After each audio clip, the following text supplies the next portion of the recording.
thank you all for coming tonight. It's great to see so many people here. And we're very happy to welcome tonight Jeffrey Deitch and Jay Sanders. We're really happy they could join us this evening as part of this exhibition on the work of Christopher D'Arcangelo. As I'm sure you'll know, Jeffrey Deitch is currently the director of the Museum of Contemporary Art in Los Angeles, and previous to this appointment, he worked as a dealer in modern contemporary art and art advisor for 35 years. Jay Sanders is a curator and writer based in New York, who is currently co-organising the 2012 Whitney Biennial with Elizabeth Sussman. In the mid-1970s, Jeffrey Deitch worked as assistant director at John Webber Gallery in New York, and became friends with Christopher D'Arcangelo, who also worked for the gallery. In 1976, Jeffrey wrote a text that addressed Christopher D'Arcangelo's museum actions.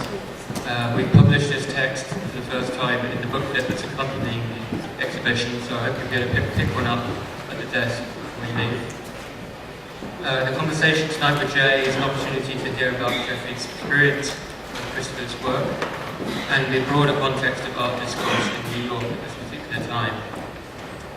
We're also very happy tonight that as part of the conversation, we'll be screening a short film that was produced as documentation of Christopher D'Arcangelo's action at the Guggenheim Museum.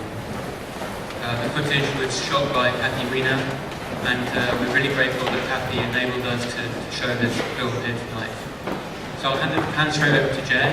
There'll be an opportunity for questions at the end, so please do prepare questions.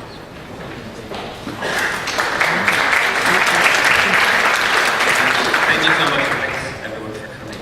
I think we thought we would actually show the film first and then talk after, but I just prepared a brief introduction on Christopher D'Arcangelo. Particularly the two forms of work for which he's most known couldn't be more different in their orientations, but the larger ramifications and the art and social concerns they raise help to define the broader nature of his practice. And so at one extreme, he produced the most disruptive, affronting, uninvited, illegal form of work, renegade museum actions, which once enacted necessitated legal security and at times police responses to undo them and to restore the normalcy of the museum. At the other extreme were these most quotidian, unspectacular workaday actions he did with Peter Naden called functional constructions, and these were fundamentally legal exchanges in the form of contracted day labor and took place in private spaces, homes, and lofts. As the two of them basically did repair and renovation work, and they were never there was no exhibition point. In both cases, these works sidestep the exhibition, and more dramatically, they sidestep the active art audience. So in the case of the museum actions, he's doing it with an unsuspecting public, and with the construction works, a hired and contracted situation. Then these activities specifically are designed so that there's no lasting artwork.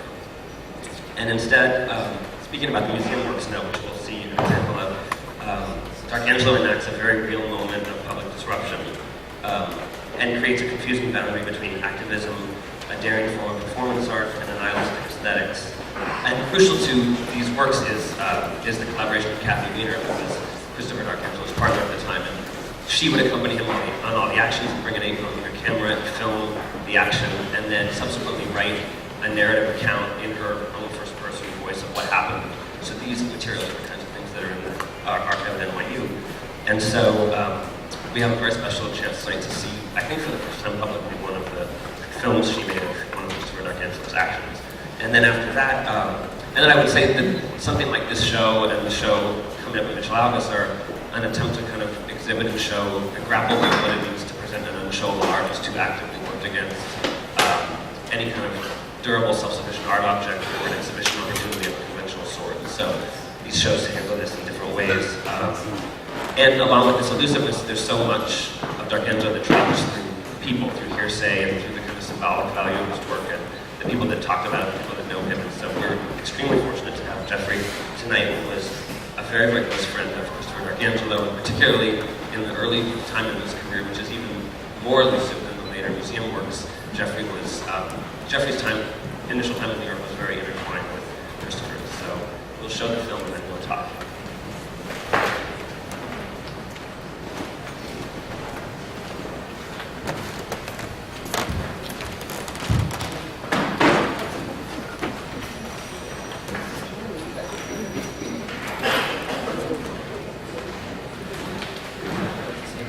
that was one of 4 actions that he did in 1975. He did 4 New York Museum actions: the Guggenheim, the Met, the MoMA, and the Whitney. And there are films of all these at Hale's collection. I was going to ask you things chronological, but maybe you could. You've never seen that before, so maybe I could ask you to respond to that. Well, maybe I should start with how I got to know Christopher, because it's a story not just about Christopher, but it's about the New York art world in the 1970s. And so I'll make it a personal story. And first, I would like to compliment Stefan for this extraordinary reconception of artist space. This is amazing. This is my first time here in the reconceptualized artist space law. It's just fantastic. Brought it back to the original Soho aesthetic. And Richard, thank you very much for presenting this exhibition. Jay, it's a good pleasure to be in dialogue with you. So, I was just speaking with my old friends, Spector and Stephen Antonakis, who go back to the beginning of me with Chris D'Arcangelo. And for a long time, we thought that maybe there were just 10 of us who still remembered Christopher D'Arcangelo. And over the years, since he took his own life, I've from time to time told the story about him, told people about my friendship. No one who I knew beside this inner circle had ever heard of him. And I just assumed, sadly, this had all just fallen out from contemporary art history. And I was astonished a year or so ago to be contacted by 2 young art historians from Europe who were pursuing a project to research and document the career of Christopher D'Arcangelo.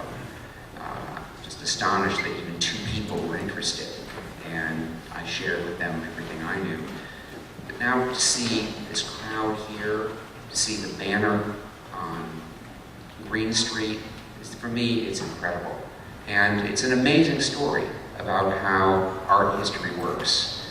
Here's someone who had a career of only about 4 or 5 years, took his own life in his 20s. Hardly anything, if anything, published on him during his own lifetime. I don't know if there was any real publicly distributed documentation. But somehow the word-of-mouth stories carried on and intrigued and inspired people.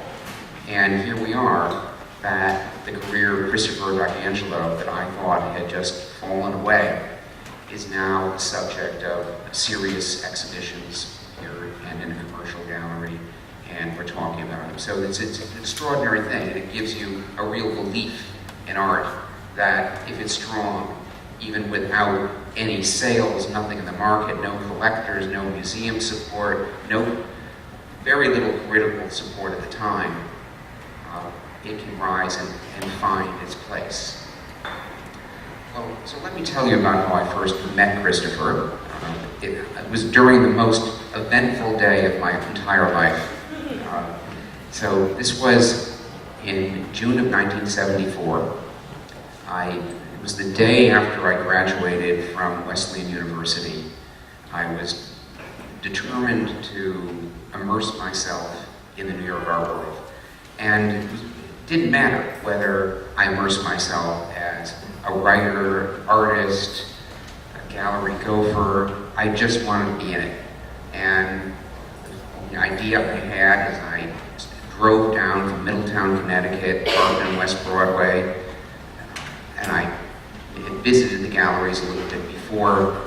I knew about the famous 420 West Broadway building that housed Castelli, Sonneman, Weber, Emmerich. It was the epicenter of art and everything in that one building.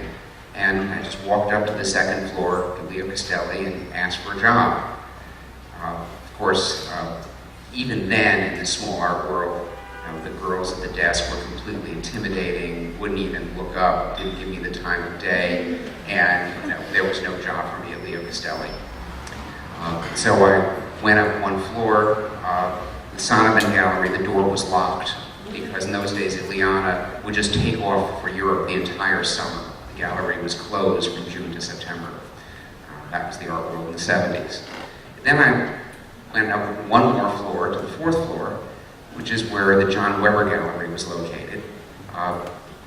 Some of you, friends from back in the 70s, remember the gallery very well. But it's also a gallery that's faded a little bit from memory. But in those days, it was maybe the second greatest gallery in the world, third greatest gallery in the world. It was an incredible place. It represented Saul LeWitt, Carl Andre, Hans Hanke, the estate of Robert Smithson. And it was not just a gallery that represented these extraordinary people, the best of this conceptual minimal generation. It was also the club. So every afternoon, that's where the artists would go to hang out. So I walk in, and believe it or not, the John Weber Gallery didn't even have a reception desk. There were no clients to receive. It didn't matter. You had Count Panza who came in every October, but it was by appointment. You knew to expect him. There was basically no one else who was going to walk in and buy anything. So there was no need for a reception desk, and the kind of audience there that very few people would have perceived any value in the work. So no danger of theft or damage. So I went inside to the inner office, and there was Naomi Spector, who was right here in the front row, who was the director of the gallery, and I asked for a job.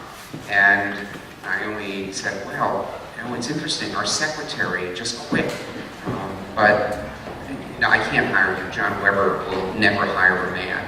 It has to be a pretty girl. And I made her an offer, which she remarkably accepted. I said, how about I work for free for a week, and no problem, I'm not going to ask for any pay, and if I do a good job, at the end of the week when John Weber comes back from the Basel Art Fair, maybe you can say, consider this guy as a candidate. And if he doesn't want me, no problem, because it will be a great experience for me. And Naomi needed some help that day. She said, well, okay, I can't say no to that. And so that's how I began.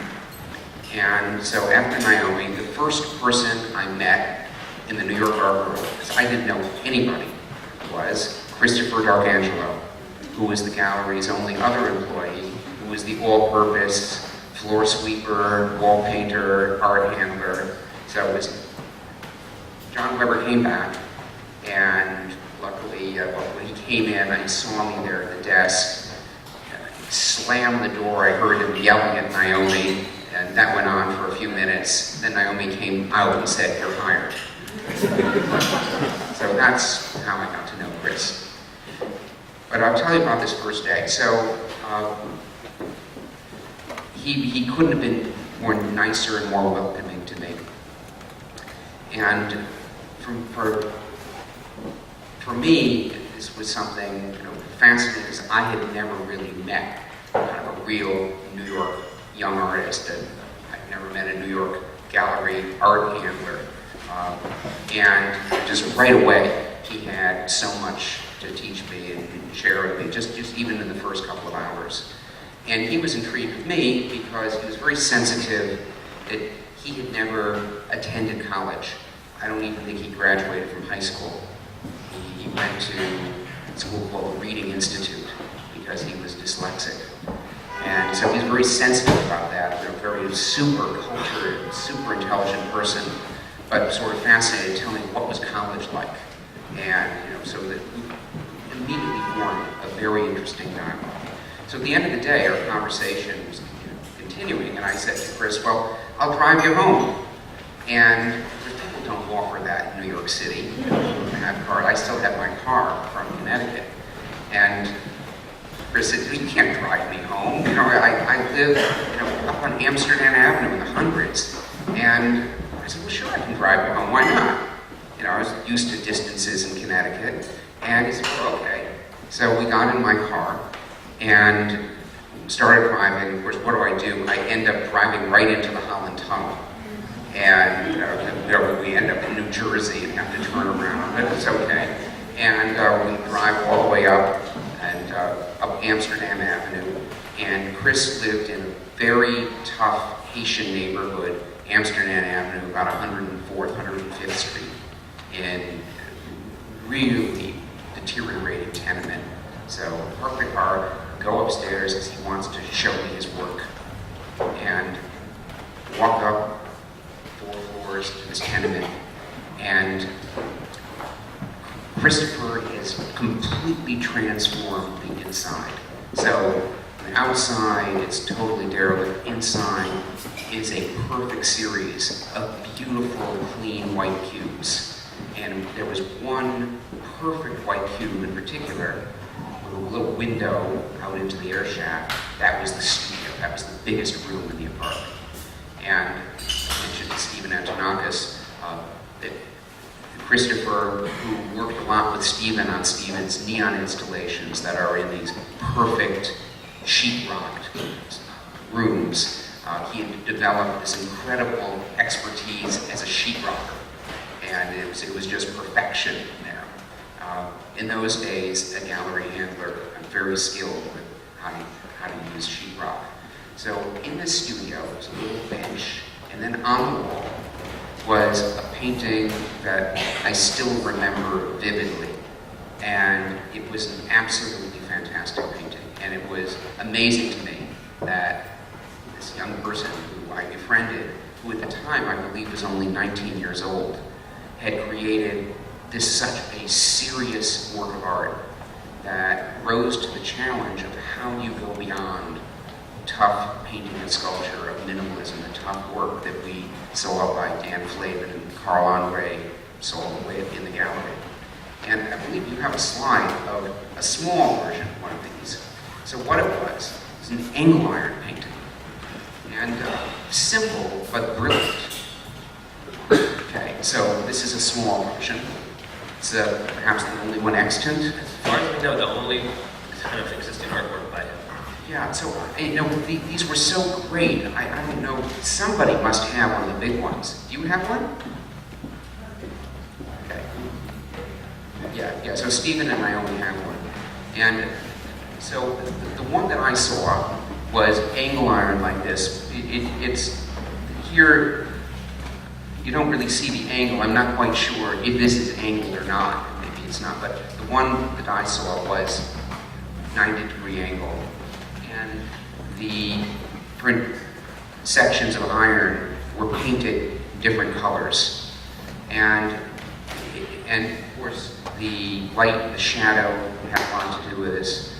But it was something, it was completely red as a painting, although there was no canvas, no conventional wooden stretchers. I thought it was a really great work of art. So Christopher D'Arcangelo, for me, was my first artist, the first person my own age group who was a real artist.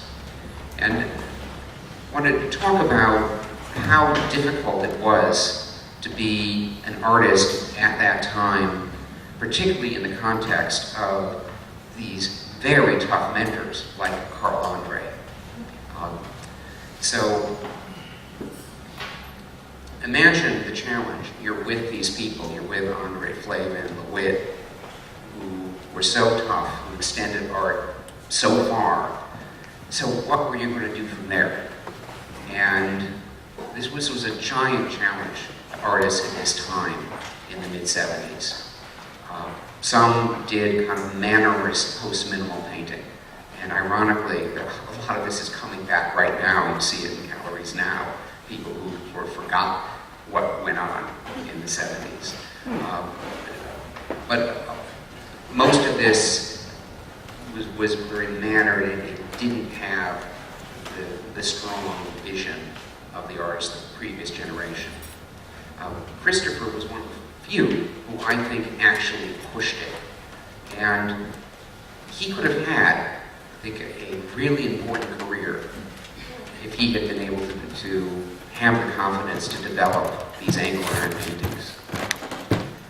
But it's hard to understand now, but these people were so tough and so ungiving, and rather than being encouraging, they were very aggressive about anything new. Like, you had to be great, or you shouldn't even try.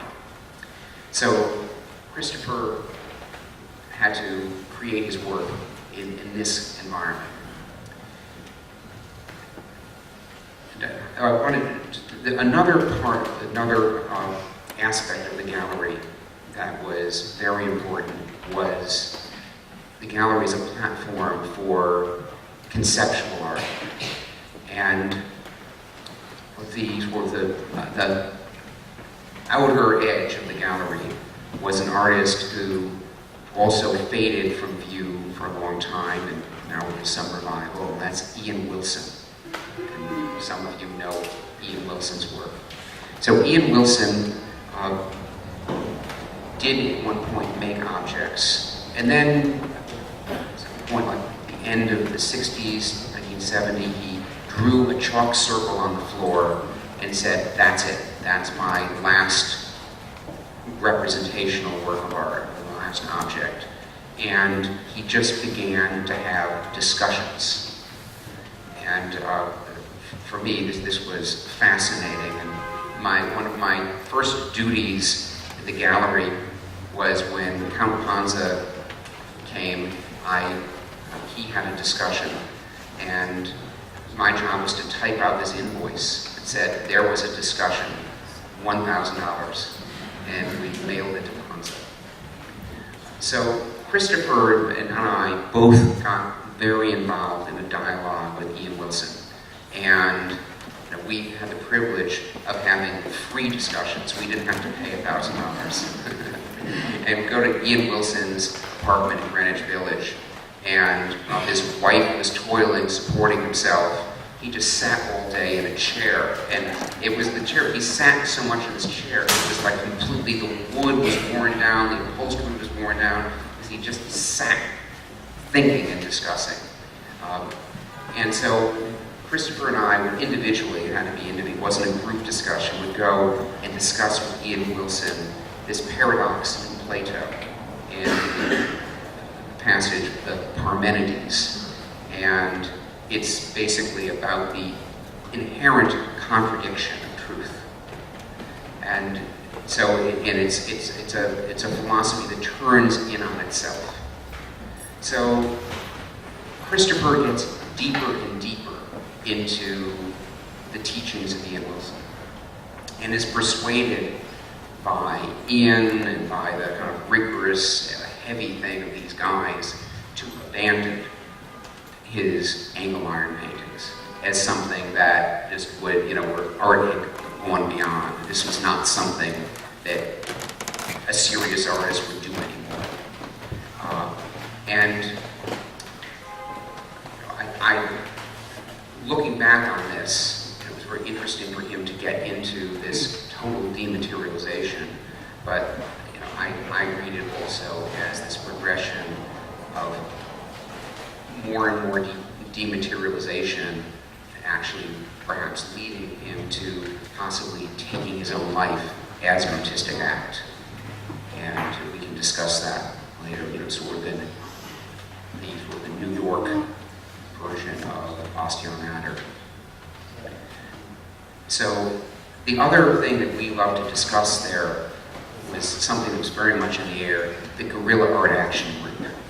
And so we had a lot of discussions in the gallery about Jeff Hendricks and Jan Toth and Tony Shaprazi and these kinds of actions against the system. So what was coming together was this sense of revolution that was still in the air, coming from the counterculture, protests against the Vietnam War, and the real belief that possibly the youth, the artists, the workers could foment revolution and create a new society.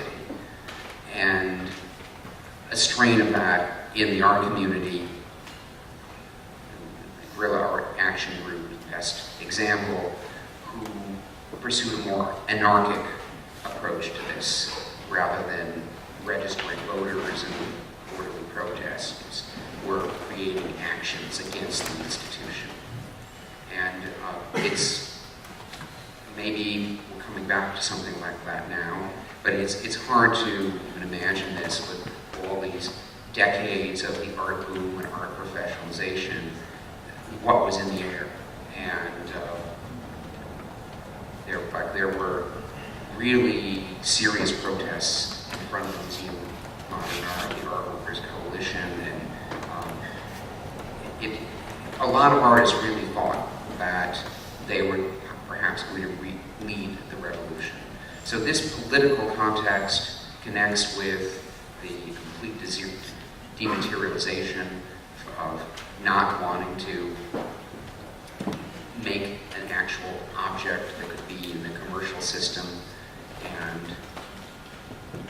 leads Christopher into this series of actions. I also want to add something about the atmosphere of the gallery as a more personal thing. So, of course, Christopher being my first artist, the first person of my own age group who I met who embodied this determination to live for art and something beyond a normal profession. It wasn't about making a living, it was this belief, this total drive to create something in the artistic vein and live this life. And I was very inspired by this, learned a lot from him, and myself being more aspiring to the writing curatorial side, I decided I was going to write my first art essay on Christopher D'Arcangelo. So spent a lot of time on this. At the time we were all friendly with the crew who wrote, edited Artwright, particularly Edith Diak and Walter Robinson.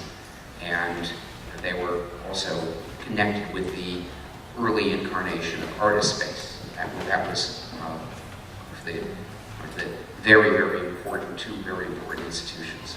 So I talked to Edith and Walter about Christopher, introduced them to his work, and they said, yes, we want you to do a story in Artwright on Christopher D'Arcangelo, which would have been fantastic, because that was the house organ of young Soho art world. And so I wrote this piece, which I guess is reproduced in a handout in the book that you can get. And I hadn't thought about this for nearly 40 years, or 35 years, until these two European curators asked about it, and we dug this out. And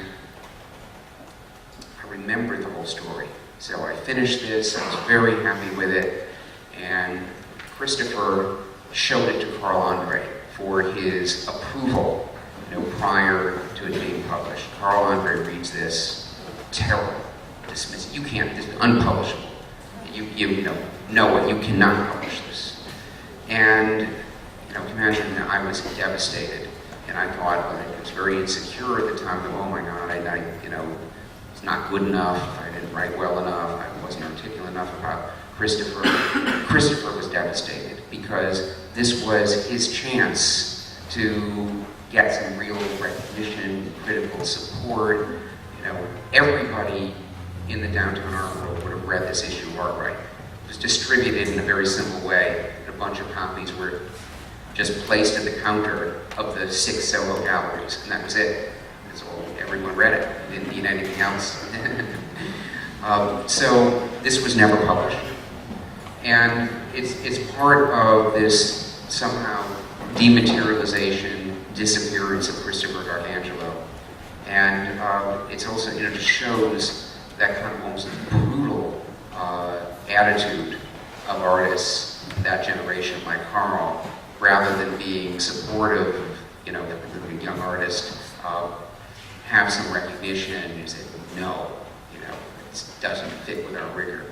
Well, you can read this, make your own judgment, whether it's inarticulate and unpublishable.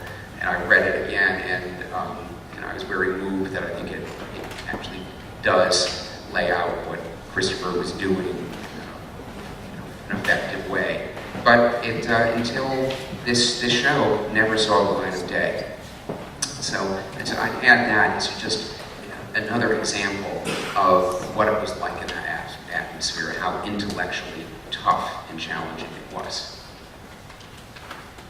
And then, subsequent, did you, at a certain point you left New York then, so you guys weren't in the same town?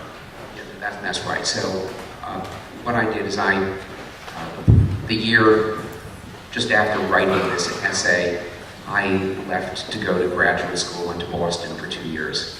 And so, and Christopher moved to California. But we kept up a correspondence, and I looked up my files, and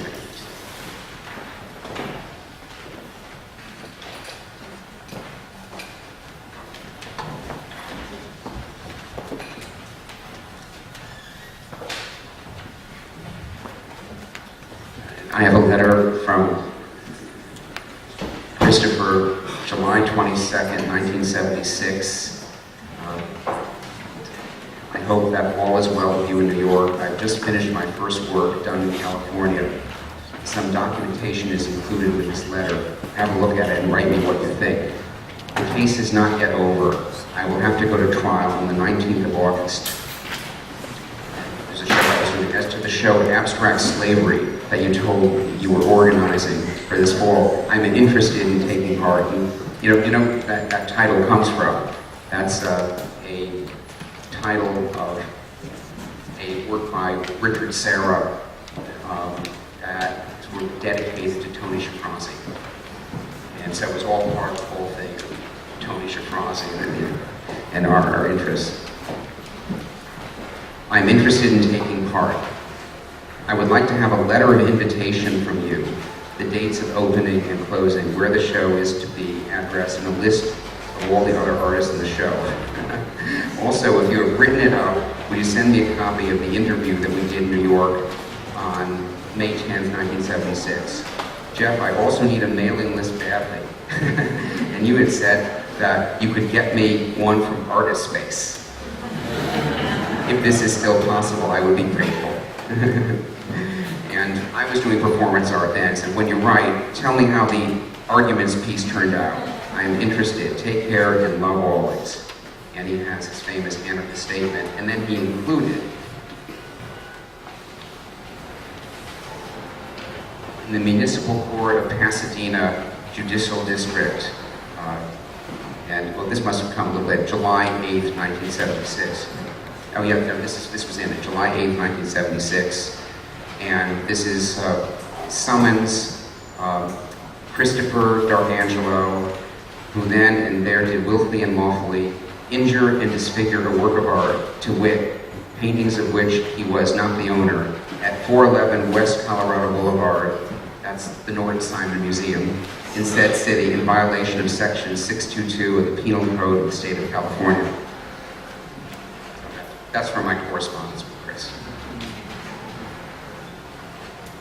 You mentioned Ian Wilson and Shafrazi, and with Ian Wilson particularly, I think in the D'Arcangelo archive there's images of a piece where it's a chair on the floor, a white chair, and then a second chair strapped to the ceiling as a kind of vertical mirroring. And then I remember from when I read D'Arcangelo was suspended upside down in one chair, and then an audience member or a visitor could come sit in the below chair and do a conversation piece.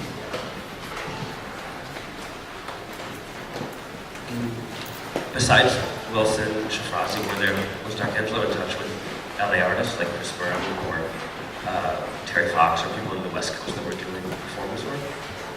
That's a good question that I can't answer.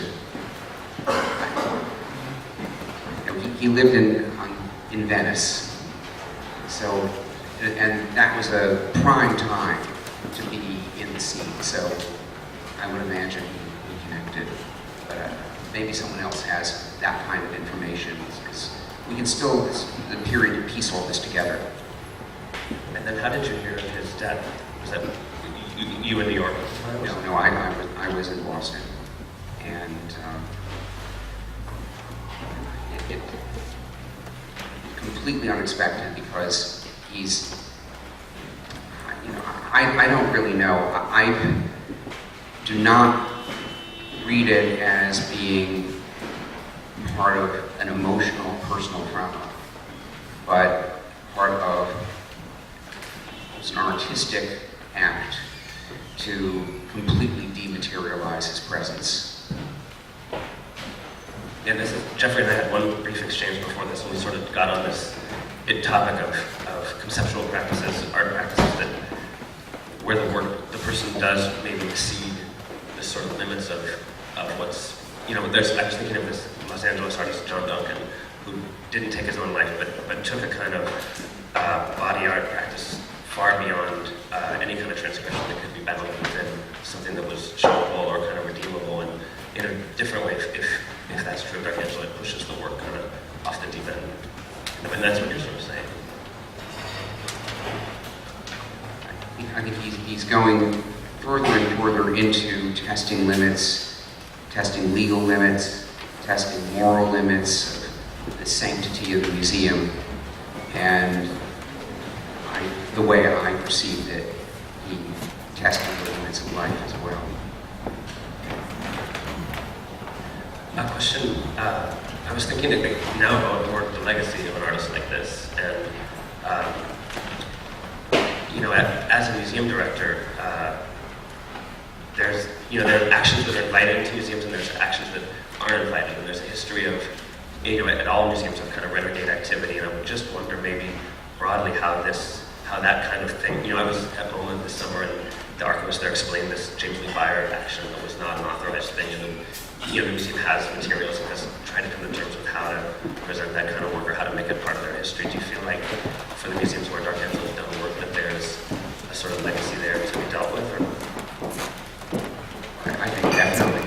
You know, are you aware of what the actions were at the Museum of Modern Art in the Whitney? They're fascinating. We should talk about them. Okay, so you see that Christopher, thought out in a very receptive way how to use the spaces and how to challenge the personality of these different museums. So the Guggenheim is to lie down without a shirt in the middle of the rotunda floor. You know, and if you, I don't know, a number of people, they've shared this feeling going up on the top rung of the Guggenheim and thinking, wow, this would be a beautiful death to jump off the top rung right into the rotunda. And you know, Maurizio Cattelan somehow had that vision and remembered there was a figure floating in the pool there in one of the recent exhibitions. So you know, he had that vision of that you couldn't see quite as effectively from the video that was close up of what it must have looked like to be in the top rung and see a body lying there in the rotunda. Very, very strong image. So for the Whitney, what he did is he took advantage of this eccentric architectural detail of that kind of drawbridge that goes over the moat between the street and the Boyer building. And so what he did is he chained himself to the front door of the Whitney at the end of this little bridge. And what happened is people couldn't get in or out of the building. And so people were piling up on that little bridge, and people were piling up on the door behind. The Whitney, first the people didn't know, the security staff didn't know what to do, and somebody thought, well, they opened up an exit door. And so people could go in and out. And of course, there was tremendous commotion, and because there was a complete bottleneck there, he had chosen the perfect space at the Whitney. And so about 15 minutes go by, 20 minutes, and then the most amazing thing happens. It's a curatorial response to this. Someone comes down the street with a folding screen and puts the folding screen up between Christopher and the crowd. So the vision of him is blocked. And so I love it. It was a real curatorial response because, of course, it more than something illegal or dangerous, it was that an artist was showing up in the Whitney with a work of art that was not approved, authorized, or chosen by the curators. So, you know, it couldn't be seen. So I found that immensely amusing. And, what happened there is that first they came with a big pair of clippers, and they asked, is this some hardened steel or something? Christopher said, yes, oh, we're not going to be able to do this. And then they come with some gigantic clippers, and he knew that this was something they would go through. At that point, he just simply took the key out of his boot, opened it up, and walked away. The Museum of Modern Art, his intervention was much more like in sort of the vein of the academic mission of the museum. You know, well, some of you remember when the Guernica was still there, and before the Guernica there was a whole set of preparatory drawings. And so what Christopher did is he went to the Museum of Modern Art with a reproduction of the Guernica, and on it he had spray painted "Kill Lies All," Tony Chakrazy's famous sort of twisted statement. It was supposed to be "Kill All Lies," and he got nervous. And he pinned this photograph up on the wall near the Guernica where the preparatory drawings were. And then immediately he got wrestled down and dragged into the men's room and interrogated. And the Museum of Modern Art actually pressed charges. It was very interesting. The Guggenheim, the reaction you saw, the policeman came in and violently wrenched him up. The Whitney was a curatorial issue. The Modern, it was very bureaucratic, you know, following the procedure. So I thought it would be interesting to know about those interventions. Well, I would ask maybe if the public has some questions. Yeah, and Matt, I don't know what he did in that. Yeah, let's ask Stephen Antonakis who he knew. Christopher did at the Met, those big benches that you sit there with your waiting area. It's got legs, obviously. He changed himself around one of the legs of the benches. But he told me that when security came, they took him into a room and they were very rough with him. But he was let go. But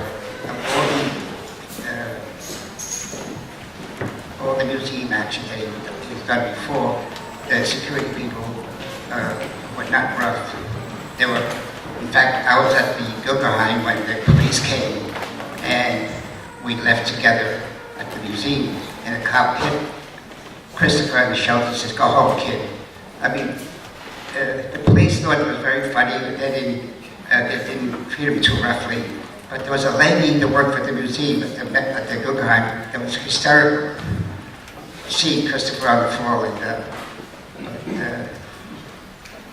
that was my experience with Guggenheim. But he told me about the Metropolitan, that the people, the security were quite rough with him.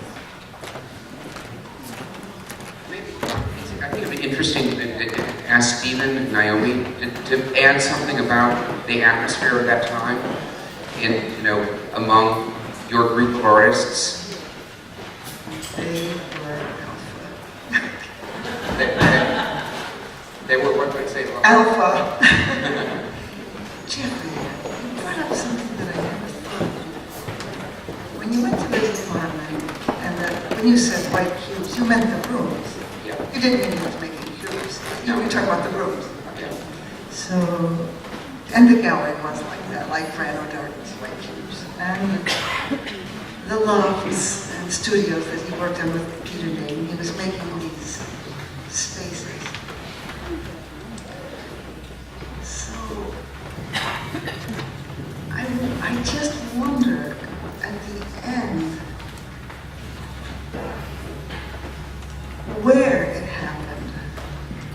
If your theory is right, that it was artistic act, an act of art, I can't help wondering what that space was like, because it sort of made a narrative of the spaces. That's an idea that occurred to me. I believe he hung himself in the middle of an open space at the New York Loft. Yes, but I mean, what was that space? I mean, that's words, but I mean, what the space was. Yeah.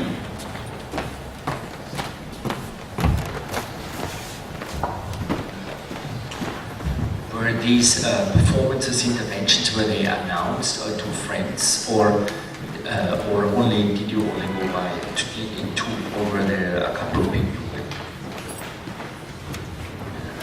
Chris invited me to go to the Dubai, and obviously I went. I was very surprised when he did. But as I said, it did last. It lasted more than just saw the film. It was very fast. Because the police somehow were outside the submarine, so they were very close. But they just went out and got the police, and Chris left very fast. We left together. They were private performances, so he didn't, had no emails. They did not announce it to the public.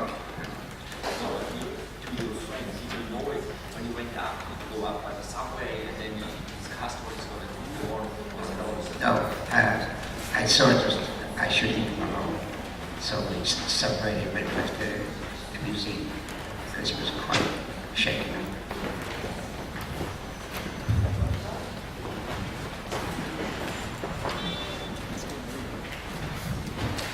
Kevin mentioned his father, and I actually knew Chris. There was one summer, a bunch of us spent the whole summer together in Soho.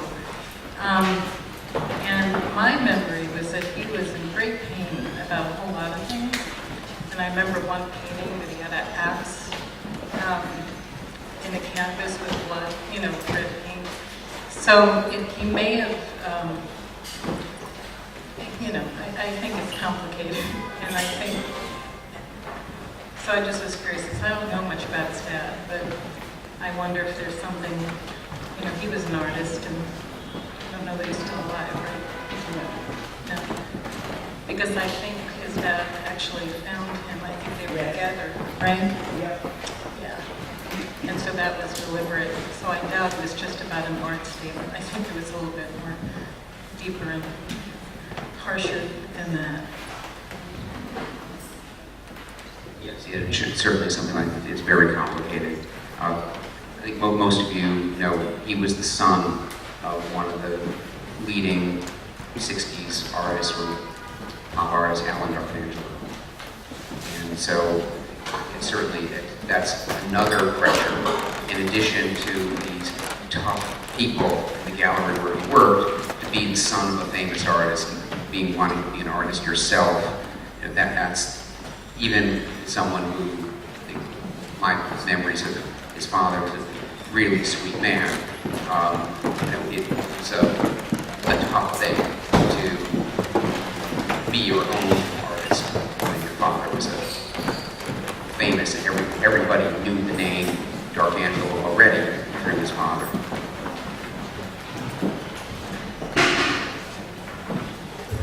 Can we say it was a performance or a street art? Does this connect to street art or performance art? Yes, I think you can definitely put it inside several traditions. It's inside the tradition of conceptual performance, but it's in the tradition of artistic street interventions. Yes, so in this, one of my colleagues, Ethel Seno, did a book recently called Trespass, Uncommissioned Public Art. So Christopher's work would certainly fit within that category. Did you always go into black, or was always writing? And in those performances, I believe, yes. stencil that he could put on his back. Okay, it's his statement. You know, are you familiar with the statement? It's a convoluted statement about anarchism that, like that, what we talked about with Ian Wilson. Do people know? Should we read the statement?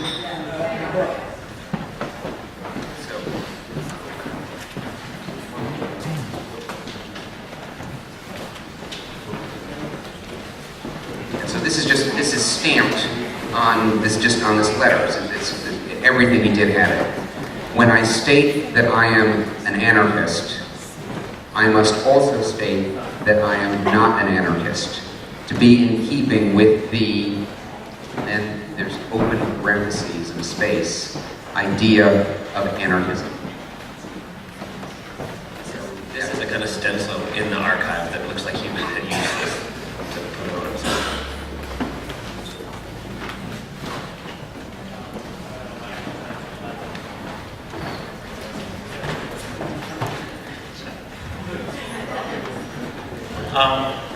I was just curious about the film we saw and these narratives that were written in relation to each of the actions, because even though they weren't made public, and I understand they're in the Fails library, it seems an interesting anticipation of his future legacy by Christopher to not only send someone to film it, but also to send someone to write a first-person narrative, which I would imagine Ian Wilson would have had lots of issues with. But it seems to me incredibly prescient thinking to have done that, because we wouldn't have access to those things now, right, apart from hearsay. So I was just curious as to, maybe to Jay, the nature of the archiving of Fails, which I haven't visited, and, you know, what is that? Yeah, I mean, there's a lot of photographic material of some of the earlier works and things, and then I think there are about 8. They're all the action films at the museum, and a couple other films of some street performance works where he burned a box and a few things, and then there's stencils, there's handcuffs, there's kind of hard material.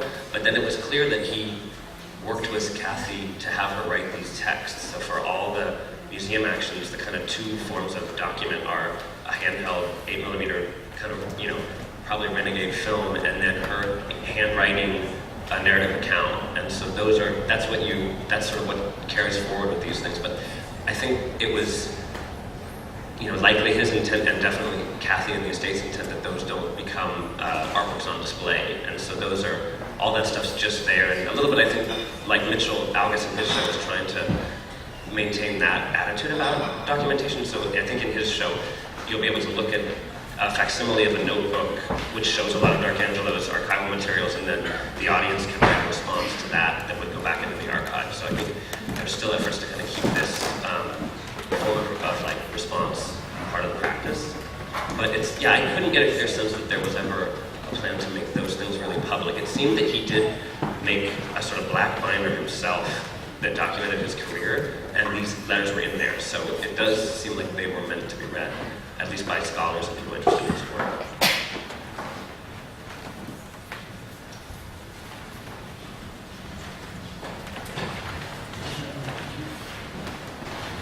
Yeah, I'm just interested in this show itself also as a kind of primary, I don't know, it almost sort of seems provisional, and I was just wondering, having seen it a couple of weeks ago and then now thinking about it, what it would mean or what it would be like if in videos, if for instance, Jeffrey, if you had been interviewed, and also maybe Kathy, Janelle Waring, or Louise Lawler, and how you think that might have changed or somehow, I don't know. It could almost be a second show, I suppose, but I'm just sort of curious about that.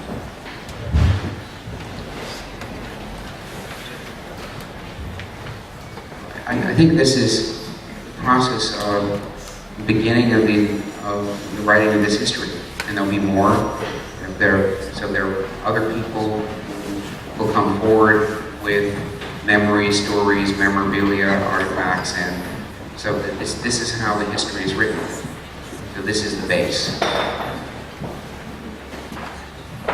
I should add to that being Inkster and Sebastian Plua were the 2 European curators that Jeffrey referred to and produced these video interviews. It's an ongoing process with them where they're meeting with people whenever possible, with you, Chris, or commenting on his work or written about his work or referred to it in some way in order to create an ongoing archive. So it is, as you say, it's provisional, it's not meant to be seen as this is it, and 6 interviews, it's an ongoing process. And Richard, I had heard a rumor of maybe a documentary film being produced, but had you heard anything? I haven't heard of it. I just wanted to ask Jeffrey myself, in terms of Chris's position in relation to other artists who we now observe as practicing some level of institutional critique, what was his kind of interest in those artists at that period, and how did he position himself in relation to that? And did he have a sense of, was he kind of framing his work in that kind of language? Well, as I mentioned, a lot of the conversation was about those artists, guerrilla art action group, Fluxus artists who were involved in this kind of renegade performance. People didn't call it institutional critique at that time because the whole academic structure around this didn't exist. These were just people doing their actions. But yes, these were the artists he began to reference. And just a word about the New York art community in the 70s. And it's very interesting, people, after many years where there wasn't much attention paid to this, people are now very interested. In Los Angeles, there's the Pacific Standard Time Initiative and a big show on the art of the 70s in California at MoCA. And a number of artists who have been obscure for many years who are being looked at again. And very interesting for me how the community thrived. There was a full intellectual dialogue, communication system without much writing about people, without filming people, without commercial projects. And so this community was really the community to which the art was addressed. And because this community is a very strong community, there's a lot that survives in it. And just to think of how different it is, where, a number of you know that I just did this ambitious street art show. And so the communication system is so different. So say Chris did this action at the Guggenheim, but we're just now, years later, seeing this video that no one ever saw before.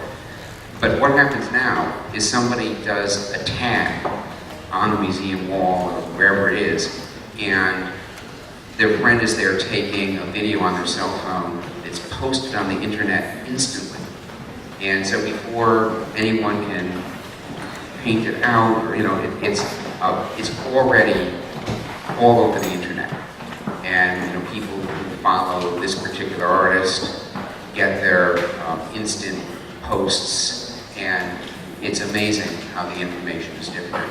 But it's fascinating how, without all of this structure, Christopher D'Angelo and his legacy is something that we're here discussing seriously many years after. It's fascinating to me. Is there any further questions from the audience before we wrap up? Okay, I'd like to say a big thank you to Jeffrey and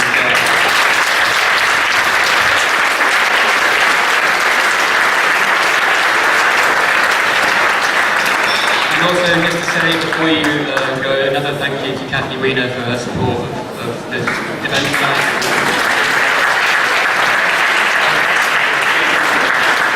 And also, we have several more events around this exhibition. The next one is on Sunday, and it's a talk presentation like that on human strike. So please do join us on Sunday evening for that. Thank you.